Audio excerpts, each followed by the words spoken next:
So another challenge in private practice is you don't have a public relations department Exactly. to pronounce you a national expert. Right. But so laparoscopy evolved to the point where, as we have this conversation, they're using laparoscopies and even robotics to do hysterectomies Right. and to remove ovaries and the like. Right. We're using vaginal ultrasound, which didn't exist when practice Right. started, to Right. much more precisely look at Endometrial ovaries. ablation. Yep. A lot of things changed since Yep. since I started. So a tremendous evolution and better results. For the most part. Yeah. There Certainly. have been some problems with morcellation. Yep. But less invasive surgery. Right. Definitely. Recoveries are faster. Right. Also, I think we do less. Yes. I hope we do less Yes. surgery. I mean, near the end of my practice, I wasn't doing very many major cases. Of course, part of that was because I was involved in organized medicine, and Sure. I had to stop doing major cases when I became chairman of the board of the AMA, because Sure. I couldn't come back and see the patients, and I couldn't rely on anybody else to see them. So Yeah, you want to take care of them yourself. So a tremendous evolution regarding the history of imaging, the history of medication, the history of surgery during your practice with less invasive results, faster recoveries, better outcomes Definitely. by and large. So a tremendous amount of progress. Now, what attracted you to obstetrics and gynecology as a specialty? Well, when I finished medical school, I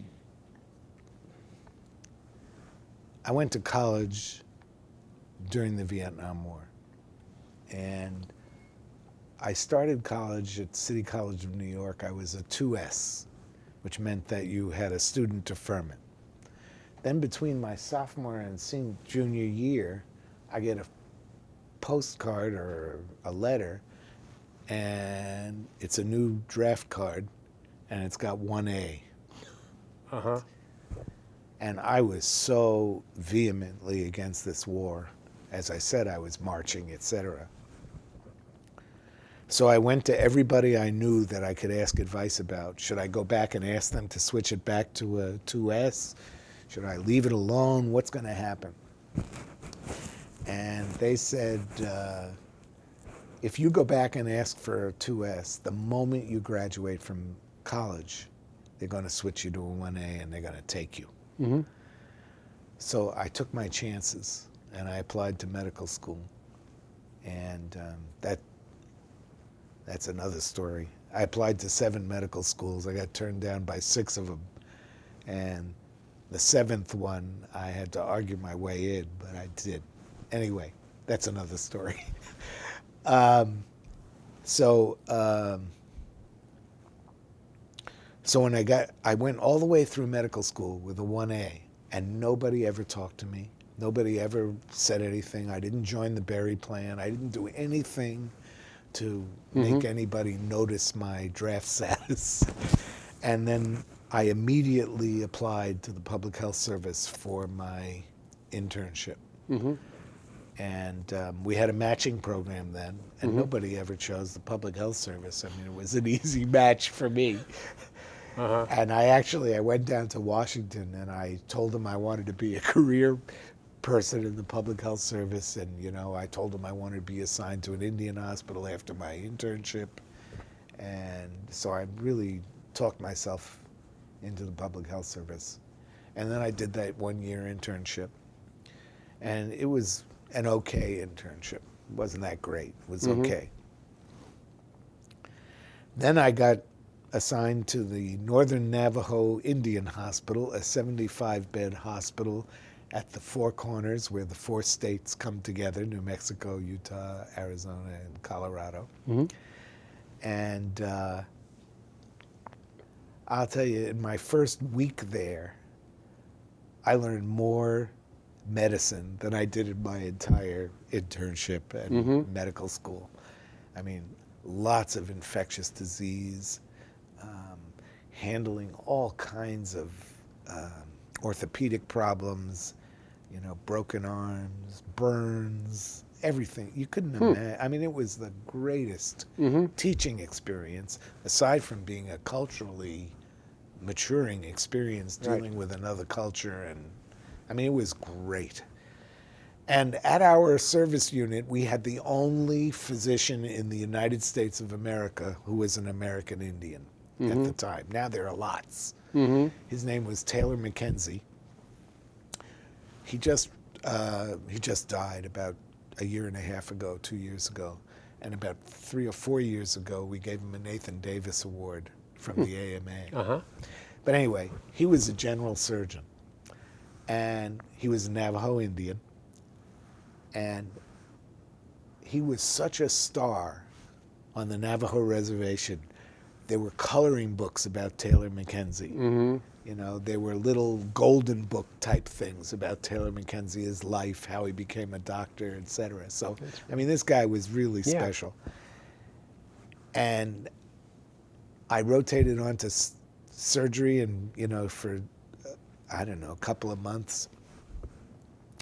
And I just fell in love with this guy. I mean, he had the greatest sense of humor. He was able to work with the medicine men out on the reservation, you know, to get referrals. They would come in from him. The medicine man told me I should come and see you, Dr. Mackenzie, that kind of thing. And I just thought, oh my God, I got to be a general surgeon. I mean, this guy is incredible, and I love him, and I love working with him, so I wanted to be a surgeon. So I applied to surgical residencies all over the country. And then the OBGYN guy left for 2 months, I think, and I was in charge of OBGYN. And I loved it. I love delivering babies. I just absolutely loved it. So then I went to every place where I had applied for a surgical residency, and I sent them a letter, said, just move my application over to the OBGYN department. Yeah, well, everyone said, what, are you kidding? There's no way in hell.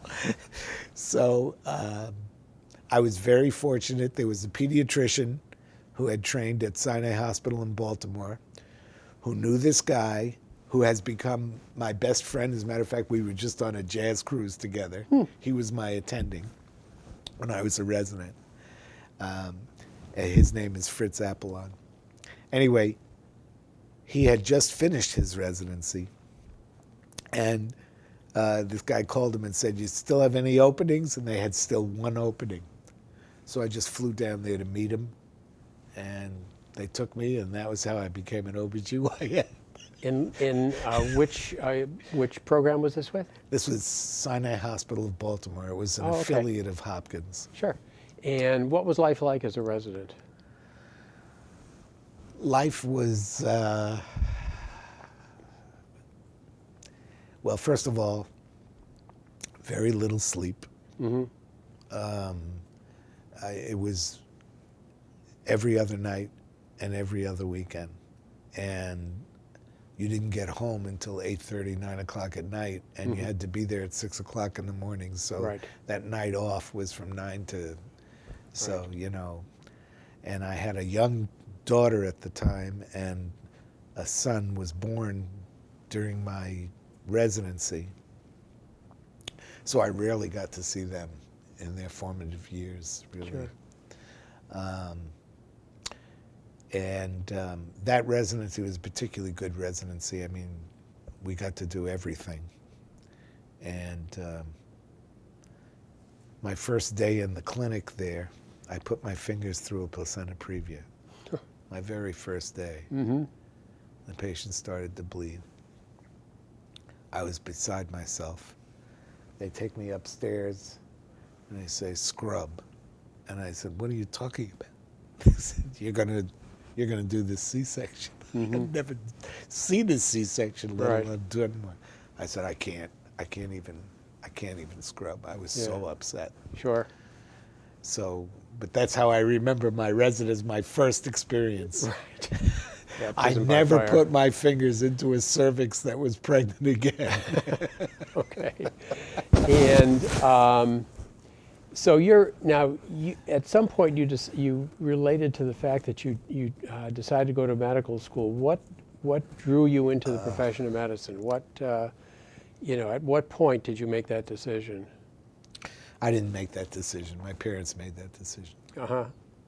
My son, the doctor. No question. I grew up in subsidized housing on the Lower East Side of Manhattan. Sure. I had a rich uncle who came from Romania, who owned a building in the middle of the Grand Concourse, this triangular building where the Grand Concourse went around his building in the Bronx. And, we would go to his penthouse apartment in this building. He was a urologist at Bronx Hospital. And we would go there to visit, and there was no question that my parents' kids, both of them, were going to be doctors, and we never had a choice. So that was it. And basically, you at some point must have felt okay about that. You thought it was a good thing to do. Yeah, I guess so. I mean, growing up, I just assumed I was going to be a doctor, and Uncle Martin was going to get me into medical school. He was on the admitting committee at NYU. The only thing was he died 2 years before I applied to medical school. And so my first 2 years in college, I was quite a goof-off. And I got A's in all the science and math courses and F's in all of the other courses like Spanish, English literature, etc. Yeah. And so my grade point average was not very good when I applied to medical school. My last 2 years of college, I moved to Harlem in a little flea bag hotel with bullet holes in the elevator door, with my parents crying that I was going to be staying there. Sure. And I got straight A's for the last 2 years, so that's how I got into medical school. My first interview was at Rochester. My parents never had a lot of money before that time. My first airplane flight was from LaGuardia Airport to Rochester. And when I got there, worrying about the fact that my parents had to pay for this flight, the guy says, we give everybody an interview, even those that we're not going to take. Oh, great. That was my first interview. Right. So, Yeah. so for the last interview, I had already applied for $25. You could apply to the Netherlands and get in. And all you had to do was learn to speak Dutch within the first 2 years, when at the end of the first 2 years, they gave you an exam in Dutch. So I had that. Yeah. So when I get to this place, this guy says to me, this guy's name was Skylar Cole. He says, and he was an OBGYN at Downstate. He was the head of the department. Oh, no. Eastman was the head of the department. Hellman was the head of the department. Sure. From Hellman and Eastman. Yeah. So he says to me, why don't you take a year off and go work in a lab or something to show your genuine interest in medicine, or something like that to me.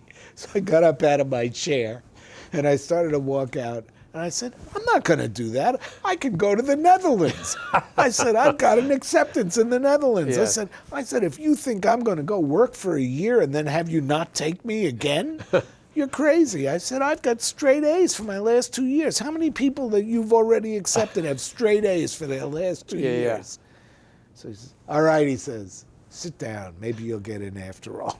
Oh, boy. That's great. So that's how I got in. So now this is another important point here. You lived in subsidized housing. Your parents had a goal for you to not only go to college, but to become a physician. How were the numbers working in those days as far as the cost of education? Unbelievable. City College was free, totally free for 4 years. Yep. I paid $400 a term. Yep. Actually, I think it was $200 a term, $400 a year At a state medical school. Yep. That was back in the 60s. That was back 70s. from 70s. No, that was 63 to 67. I graduated in 67, okay. 67. Okay, great. Wow. So that's a very different picture than today, much where different. Much people different. are I had spending some north debt of when I left $50,000 a year. medical school because I went to India for an externship for 8 weeks, and I borrowed money to go. But other than that, I had no debt. Remarkable. So this has been a very interesting perspective on your practice and your work with the Medical Society and your year as president. What else would you like to talk about? Is there anything we didn't cover? Well, one of the other things I had to do in my year as president was I had to negotiate with Jerry Cassira, the editor, for his final 3-year contract. Mm-hmm. And the Medical Society hired those 2 orthopedic guys who used to write articles about how to negotiate. I can't remember their names now. To teach me how to negotiate with this guy. And basically, I wasn't negotiating salary. What I was negotiating was trying to get a little bit of the publishing stuff away from the editor. Mm-hmm. Because at that time, the editor dictated the entire look and feel of the journal, to the point where he would reject an ad. You know, somebody would go out and find somebody who would take a full-page ad, and then the person was wearing a baseball cap, and they said, no baseball caps, that kind of thing. So I was trying to negotiate that thing with him. So that was a big thing. That was kind of interesting because it was this little political guy and this big editor of the journal having a negotiation. So that was one thing. Another thing was, I don't know if you remember, there was this guy named Salvo who lived in New Hampshire about 10 minutes from my house, who shot up the people in Planned Parenthood and In Boston. and preterm. He went to both places on the same day, and he was found guilty in 1996, which was when I took over the presidency, and the New England Journal got picketed by anti-abortion people because I was becoming president. Mm-hmm. And so the Medical Society, for about 3/4 of my year as presidency, I had these 3 bodyguards at every public gathering, including the annual and interim meetings. Wow. I didn't know that. Yeah. That's interesting. So that was an interesting part of my presidency. Right. These 3 guys had been Tony Bennett's bodyguards, so I heard lots of Tony Bennett stories. They were great stories. Uh-huh. Well, that's an excellent note to end on. There you go. So thank you so much for taking the time to talk. It was with us my today. great pleasure, really. This was wonderful. Thanks. Okay.